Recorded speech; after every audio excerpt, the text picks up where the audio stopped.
Oui, ma fille. Maman, Oui, mon cœur. si je vous ai convoqué ici aujourd'hui, c'est pas pour vous mettre mal à l'aise ou bien vous exposer. Je vous aime de tout mon cœur. Je veux le meilleur pour vous. Oui, J'ai toujours rêvé de votre mariage, vous savez. Il y a de cela 2 mois, papa, tu m'avais dit que tu allais faire le mariage avec maman. c'est J'étais juste. très, très, très, très heureuse. J'en ai parlé à tout le monde, toutes mes connaissances. Parce qu'il y a longtemps même que je vous demande ça. Ça fait près de 15 ans que vous êtes ensemble. Je vois que vous vous aimez. Papa, tu t'es investi vraiment dans l'église. Quand il s'agit de faire quelque chose, tu es le premier. Quand il s'agit de faire des dons à l'orphelinat, tu es le premier. Maman aussi, pareil. Mais il y a quelque chose qui me chagrine en fait. Vous n'êtes pas mariés légalement. La Bible dit l'homme quittera son père et sa mère et s'attachera à une seule femme. Les deux formeront une seule chair. Mais là, vous n'êtes pas encore mariés. Il y a de cela 2 mois, tu avais dit que c'est bon, vous allez vous marier maintenant.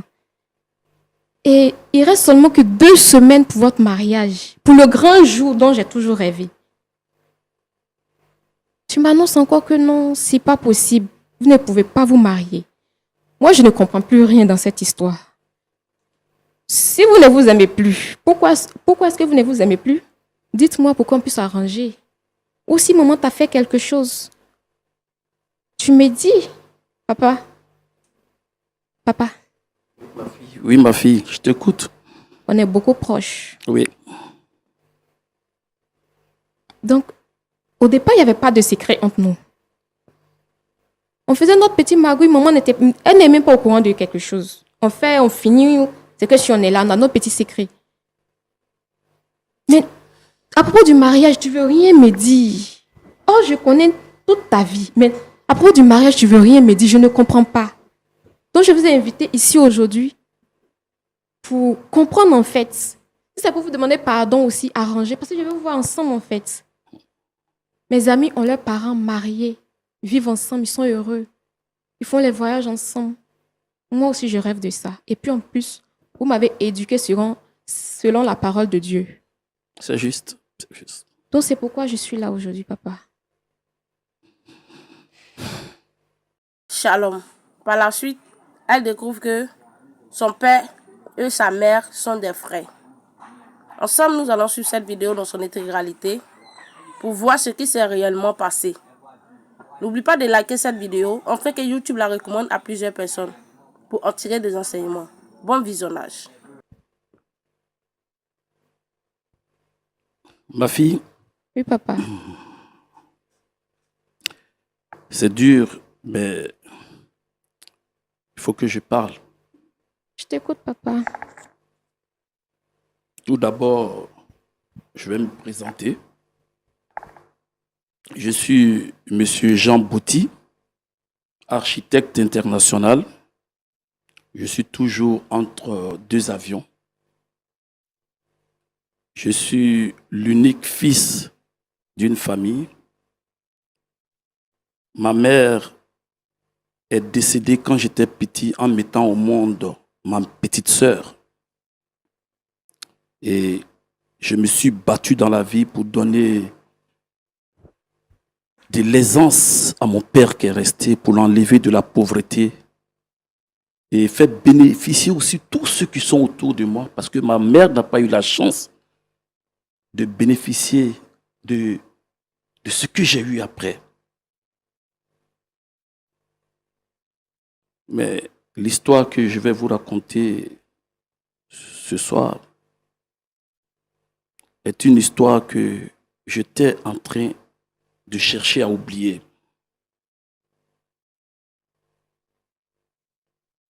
Ma chère Elisabeth, qui est à côté de moi, je l'ai connue pendant un de mes vols pour aller travailler quelque part en Europe. Elle était hôtesse de l'air quand je l'ai rencontrée. elle a été vraiment serviable avec moi le premier jour où je l'ai vue. Ça a été un coup de foudre. Parce que la manière elle m'a pris dans l'avion, vraiment, ça m'a touché. Et j'ai gardé son contact. Après mon voyage, je suis rentré au pays et j'ai renoué avec elle. On a commencé à se voir et ça a été un amour fou entre elle et moi. Vraiment, je l'aime et je l'aimerai toujours. 2 ans après nos relations, elle m'a annoncé qu'elle attendait de moi un enfant. Et étant un bon chrétien, je me suis dit que je ne pouvais pas la laisser dehors, il fallait que je vive avec elle, je la fasse entrer dans ma vie. C'est ainsi que je l'ai fait venir. Mais vu que je suis quelqu'un de très occupé, j'ai pris le temps de m'organiser afin que je puisse faire les cérémonies comme il le fallait. Donc 7 ans après notre rencontre, j'ai fait la cérémonie de dot et ça s'est bien passé. Elle et moi, on a décidé qu'on allait faire le mariage civil, mais il fallait qu'on se donnait le temps puisque je ne suis presque pas là. Je suis tout le temps parti.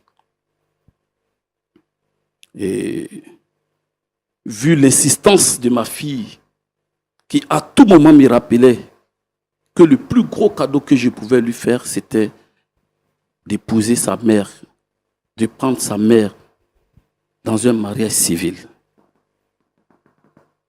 J'ai été touché et sa mère et moi, on a décidé de faire le mariage. Quand je rencontrais la mère de ma fille, Elisabeth, je l'ai connue avec sa tante. Je n'ai connu autre parent. Je n'ai pas connu autre parent, c'est sa tante seule que j'ai connue. Et malheureusement, quelques années plus tard, sa tante est décédée. Et quand elle est décédée, elle est restée avec son oncle. C'est avec son oncle que j'ai entamé les démarches de la dot. On a organisé la dot, une cérémonie qui s'est très bien passée. Et c'est avec lui maintenant que j'ai décidé de faire les démarches pour le mariage civil. On a entamé les démarches, mais je me suis rendu compte que, à part l'oncle, il n'y avait pas d'autres parents.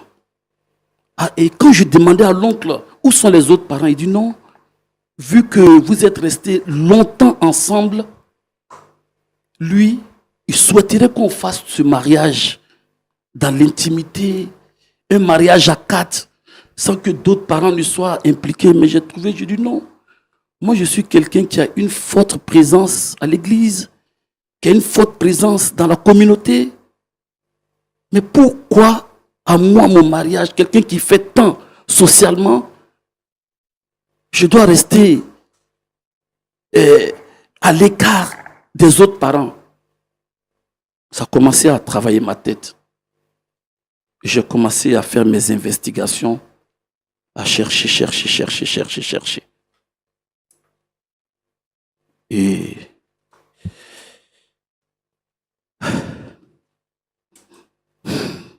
c'est dur.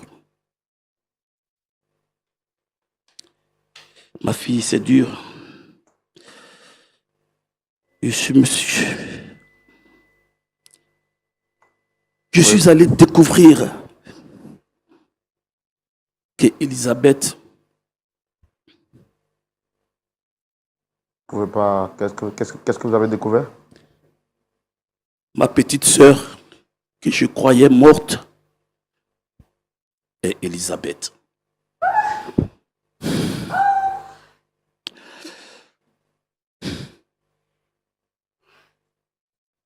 Calme-toi, ma fille.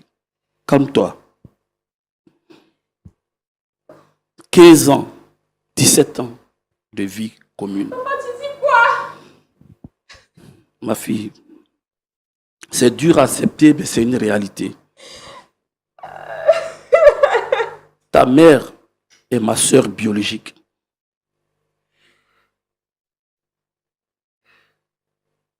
Au début, je ne savais pas comment annoncer cette nouvelle à ma femme, à ta mère. J'ai eu recours à des gens. Et vraiment, c'est dur.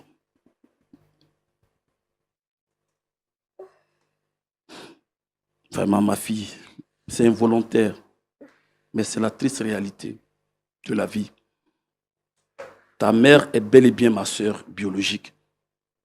Et étant un bon chrétien, je ne peux pas marier ma sœur, ça sera de l'inceste. Raison pour laquelle on a décidé d'annuler le mariage. On ne peut pas, ma fille. On ne peut pas. Calme-toi, on ne peut pas, ma fille. C'est pas possible, mon enfant. C'est pas possible. C'est pas possible. Devant Dieu, ça sera attirer la malédiction sur toi. Calme-toi, ma fille, calme-toi. On n'a pas voulu faire, on n'a pas voulu ça, mais c'est un coup de la vie. Il faut l'accepter. Calme-toi, ma fille. S'il te plaît, mon Calme-toi, enfant, s'il te calme-toi. plaît, mon bébé. S'il te plaît. Calmez-vous, s'il vous plaît. Cynthia, il faudra faire l'effort d'être forte. Ma fille, calme-toi, calme-toi. Il faudra faire l'effort d'être forte, Cynthia. C'est involontaire. On ne peut pas faire autrement, mon enfant. Ma fille, comprends-nous, s'il te plaît. Comprends-nous. Papa, même ceux qui tuent là, Dieu pardonne. Même ceux qui tuent là, Dieu Non, pardonne. mais Depuis, on ne le fais ça, savait ça pas. sera attirer la On ne le malédiction sur savait ta pas. vie. Aujourd'hui, si on le fait, c'est de l'inceste. Tu S'il connais te ma plaît, foi comprends-nous. religieuse. Tu connais Comprends-nous, ma s'il foi te plaît. religieuse. Comprends-nous, s'il te plaît. Calme-toi, ma fille, Calme-toi. calme-toi. D'accord. Et accepte. Cynthia, il faudra faire l'effort de vous rasseoir, s'il vous plaît. Je comprends que le choc soit énorme, soit fort pour vous.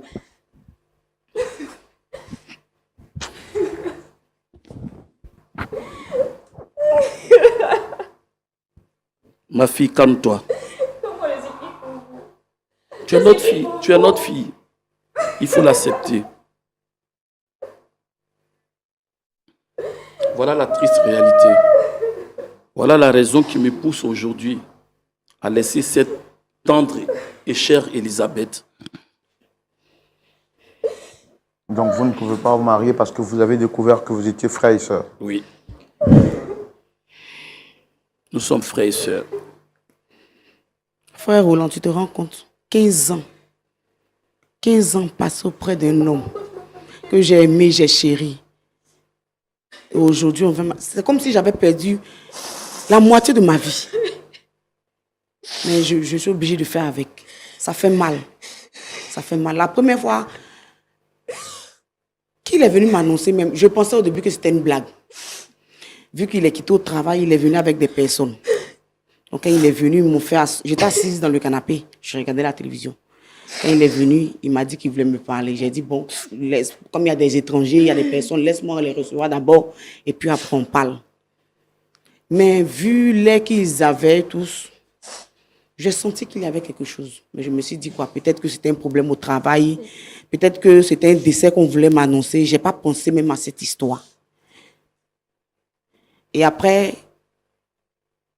ils ont essayé d'abord de me parler gentiment, essayer de me calmer. Au début, je ne prenais pas l'histoire au sérieux. Quand ils m'ont annoncé, j'ai commencé à rire. J'ai ri bêtement même, parce que je ne prenais pas l'histoire au sérieux. Et c'est quand mon oncle a pris son air sérieux que j'ai vu vraiment que c'était du sérieux. Mais j'étais dévastée. J'ai fait 2 jours dehors sans rentrer à la maison. 2 jours, je marchais comme ça dans la rue. Je pleurais, je marchais comme ça. Je marchais. C'est vrai que j'ai ma communauté, mais je ne suis pas partie directement chez moi. Je suis rentrée dans une église. Je me suis couchée à même le sol. En tout cas, je me suis vidée. J'ai pleuré, jusqu'à ce que je sois consolée. Le Saint-Esprit puisse me consoler, parce que moi-même, je ne peux pas me consoler. Et c'est après ça, j'ai accepté, puisque même si je ne veux pas, je suis obligée d'accepter. Donc c'est après ça que j'ai accepté. Et comme elle est encore petite, on ne peut pas venir lui dire ça ouvertement. Raison pour laquelle, quand elle nous a demandé, on a tourné autour du pot, tourné. Au fait, on cherchait un moyen propice pour pouvoir lui dire. On ne voulait pas lui annoncer ça comme ça. On cherchait un moyen propice. Et voilà qu'aujourd'hui, elle nous a convoqués ici. Malheureusement, c'est toute l'histoire qu'elle a. Et actuellement, comment vous vivez? Est-ce que vous vivez mariétalement? Vous vivez sous le même toit? Vous êtes séparés? Bon, on est séparés. C'est... Le choc a fait que, comme j'ai dit là, j'ai quitté la maison. Parce que je n'en revenais pas. J'avais refusé. Je ne voulais pas accepter ça même.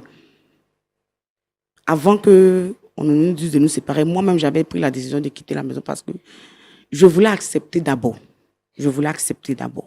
Quels sont Donc, vos rapports actuellement? Est-ce que vous vous aimez mutuellement ou c'est juste de l'amour fraternel? Oui, c'est devenu de l'amour fraternel. Bon, moi, sincèrement, je ne peux pas dire ce que je ressens parce que je ne sais pas ce que je ressens actuellement. Donc, je ne peux pas dire ouvertement, je ne l'aime plus, mais c'est de la... Non, je ne sais pas. Puisque je suis encore confuse. Oui, donc je ne peux pas dire sincèrement. Mais j'ai un sentiment au fond de moi, je ressens comme du dégoût.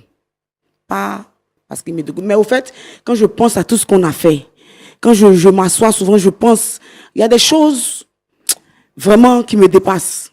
Donc ça fait qu'actuellement, j'ai décidé de ne pas parler avec lui, pas parce que je lui en veux. Non, mais je veux d'abord me faire à l'idée, accepter d'abord. Ouais, c'est dur à accepter, mais c'est une triste réalité. Moi, je me sens trahi. Mais la faute à qui? À qui la faute? C'est un destin, c'est arrivé, il faut l'accepter. Papa, D'accord. Voilà. papa, je suis qui pour vous? Calme-toi, ma fille, calme-toi.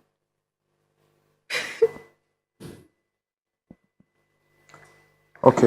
Pasteur Jumo, Oui, mon frère Roland. les surprises ne finissent jamais. Oui, hein.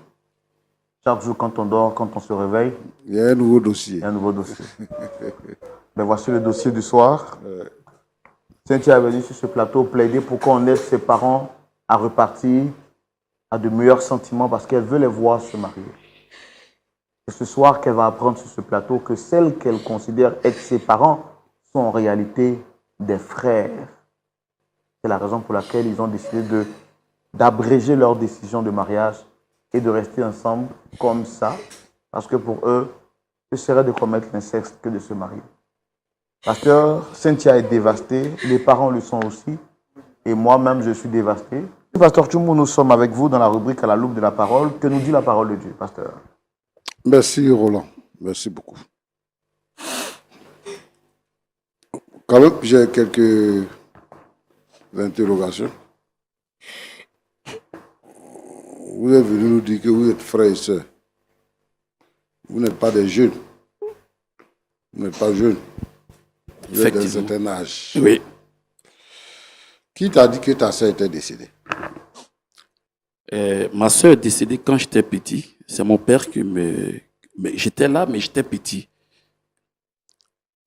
Ma soeur, ce qu'on m'a dit quand j'étais petit, ma soeur est décédée quand ma mère la mettait au monde. Ça veut dire que ma mère a fait un mort-né et elle-même elle est décédée pendant l'accouchement. Et maintenant, qui t'a dit que c'est ta sœur? C'est là que c'est ta sœur. Voilà. Comme je vous l'ai dit, j'ai fait des investigations. Et la tante d'Elisabeth, qui était la sœur de ma mère, et elle avait laissé des papiers. Et pendant que je fouillais un jour, je suis tombé sur un vieil album et j'ai vu la photo de ma mère avec une jeune fille, un bébé. Quand je dis ma mère, je vais parler plutôt de ma tante. Et cette photo, il y avait aussi mon père qui était dedans. J'ai posé la question. Quel est le rapport de ma tante avec cette petite fille et mon père? c'est là on m'a expliqué que la petite fille, c'est Elisabeth. Et qu'elle a été élevée par ma tante. Donc c'est une histoire qu'on me cachait. Bon. Je ne sais pas pour quelle cause, mais vraiment c'est dur à comprendre, mais vraiment c'est... Je ne sais pas ce qui s'est réellement passé. Bon, Roland, Pasteur, ça c'est une équation qui est difficile à résoudre. Hein. Je veux dire quelque chose aux deux d'abord, avant de m'adresser à ma fille là. En fait, c'est bien de connaître la parole de Dieu et d'obéir à la parole de Dieu. Quand on prend des raccourcis, on arrive toujours à des mauvais résultats. Boti a dit que il est chrétien. Quand sa fille est venue, elle nous a dit ici que son père est chrétien et qu'elle a vanté un peu ce que son père fait. La Bible nous recommande, nous les chrétiens, de faire le mariage avant d'avoir des rapports sexuels. C'est pour éviter ce genre de problème. Mais quand on a les rapports sexuels avant, maintenant là, vous avez presque 20 ans ensemble, vous vivez ensemble, près de 20, votre fille a 17 ans. Elle se sent heureuse. Madame aussi se sent vraiment heureuse, épanouie dans son foyer. Et vous venez nous dire que vous êtes frères et sœurs. Bon, en fait, moi, je vais peut-être revenir là-dessus, mais je ne comprends pas. Si maintenant vous acceptez que vous êtes frères et sœurs, là, vous avez fait faire de 20 ans ensemble. Comment vous expliquez ça? Comment vous gérez ça? Et là, c'était involontaire. On n'a pas décidé de faire 20 ans ensemble, sachant que nous étions frères et sœurs. Ça, c'est la force de la vie. C'est arrivé aujourd'hui, la meilleure manière de corriger ça, c'est d'annuler le mariage qu'on avait prévu et de se séparer. C'est tout. Bon, c'est toi qui décides ou bien c'est vous deux qui décidez ça? C'est nous deux qui avons décidé. De commun accord.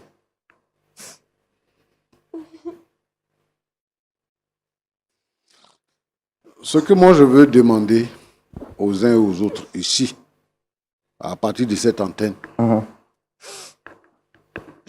aujourd'hui là, nous sommes dans un monde développé. Quand je dis développé, c'est que dans les temps anciens, nos parents ne voyageaient pas, comme nous aujourd'hui. Et que quand ils faisaient les enfants grandissaient ensemble. oui. On connaissait le père, on connaissait la mère, on connaissait les tantes, les oncles, on les connaissait. Mais aujourd'hui, c'est différent. Les gens voyagent. Et ça, ce n'est pas le premier cas que nous rencontrons. Les gens voyagent. Ce qui est salutaire pour nous, les chrétiens, c'est que le Seigneur nous a donné d'avoir certaines attitudes avant d'aller dans le mariage. Les temps de fiançailles sont des temps où on n'a pas de rapport sexuel. Ce sont ces temps-là qu'on prend pour s'étudier, pour se connaître vraiment. Selon ce que Boti explique, c'est que leurs parents même sont complices. Leurs parents sont complices. Parce qu'il dit que l'oncle dit que faut pas, les autres parents vont être informés de leurs relations, ils n'ont qu'à faire un mariage en cachette. Donc lui, il savait que c'est son frère. Mais pourquoi est-ce que lui, il cache ça pour que les gens aillent jusqu'au mariage? En tout cas, je loue leur courage et je pense qu'ils ont pris la bonne décision. Mais ce que je veux dire ici, c'est que il faut que les frères et les sœurs en Christ respectent la parole de Dieu, obéissent à la parole de Dieu, suivent à la lettre ce que la Bible nous demande. pour éviter ce genre de problème. Moi, je ne peux pas encourager que des frères et des sœurs se marient.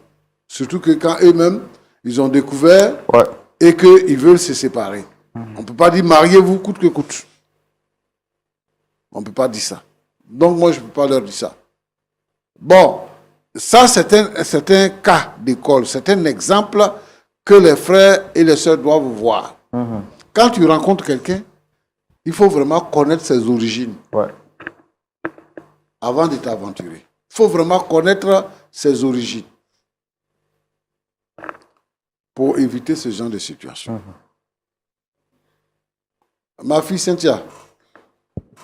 Papa. Bon, tu es devenue grande.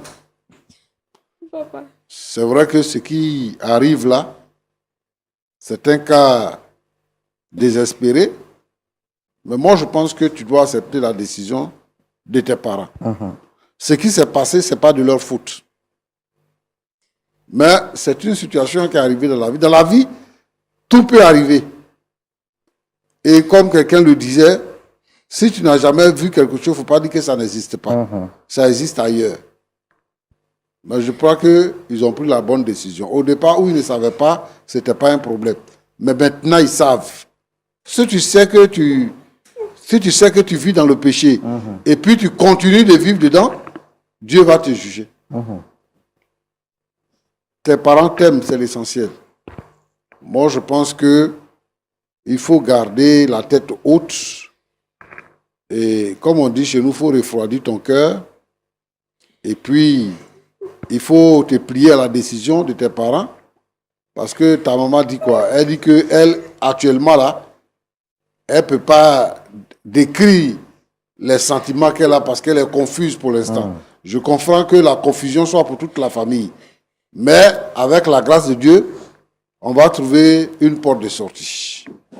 Mais ce que je voudrais conseiller, c'est que toi, tu dois accepter.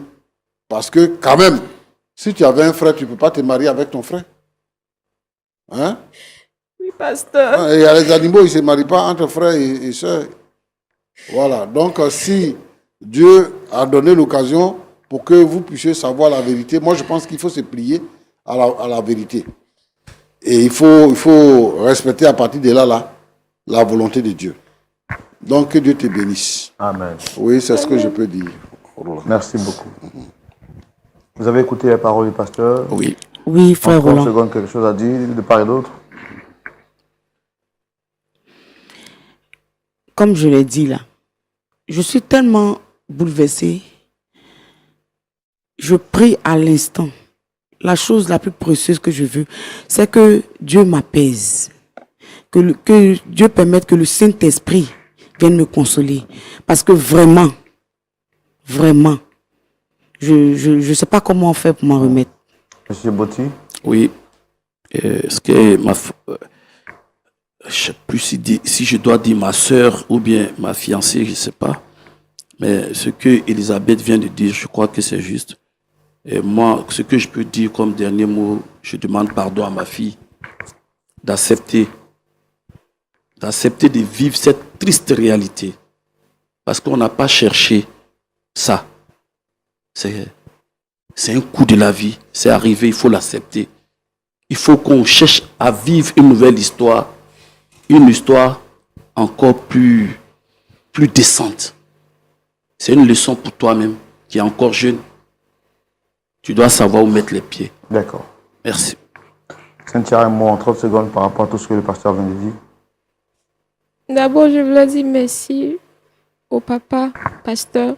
Merci aussi à frère Roland de m'avoir écouté, de m'avoir aidé. Même si actuellement, je ne vois pas ça comme une aide pour autant. Comme je suis une chrétienne, je sais qu'avec la Bible, la parole de Dieu, je pourrais mieux comprendre. Sinon, actuellement, je suis trop confuse. Mais néanmoins, je vous dis merci et je rends gloire à Dieu. Parce que c'est un poids aussi qui quitte sur mon épaule, en sachant que ça ne peut plus être possible. Je ne vais plus rêver à ça. Je vais me contenter juste de vivre comme ça. C'est tout. Je vais me contenter de vivre juste comme ça. C'est avec ces paroles-là de notre sœur Cynthia venue sur ce plateau dans l'optique de réconcilier ses deux parents. Mais elle va finir par apprendre sur ce plateau que ceux-ci sont frères et sœurs. Ce qui rend donc le mariage impossible et son vœu, pour ne pas dire son rêve, mission impossible. Nous allons demander au pasteur Tchoumo de prier pour les cœurs, afin que Dieu apaise aussi bien le cœur de la fille que des parents. Pasteur, prions. Nous te prions, Seigneur notre Dieu, pour cette situation, pour la tristesse et la confusion qu'il y a. Seigneur, toi, tu sais toutes choses depuis son commencement. Je veux, Seigneur notre Dieu, que tu apportes la paix dans les cœurs, que tu apaises les uns et les autres, que tu permettes à Cynthia, à sa mère, d'accepter la situation. Et Seigneur notre Dieu, de permettre aux frères également de se surpasser. Je te prie pour toutes les familles dans lesquelles ce cas peut arriver. Que ta faveur se manifeste. Et que Seigneur notre Dieu, notre Père, tu restaures toutes ces vies-là. Dans le nom de Jésus. Amen. Amen. Merci d'avoir regardé cette vidéo jusqu'ici. C'est vraiment pitoyable. Je saigne, j'ai mal au cœur. J'ai mal au cœur. Que Dieu nous aide. Que Dieu dans sa parole nous aide. Bien-aimé, n'oublie pas de donner ta vie à Jésus-Christ, car Jésus-Christ t'aime. Restons toujours bénis, toujours devant et toujours vainqueurs. Peace out.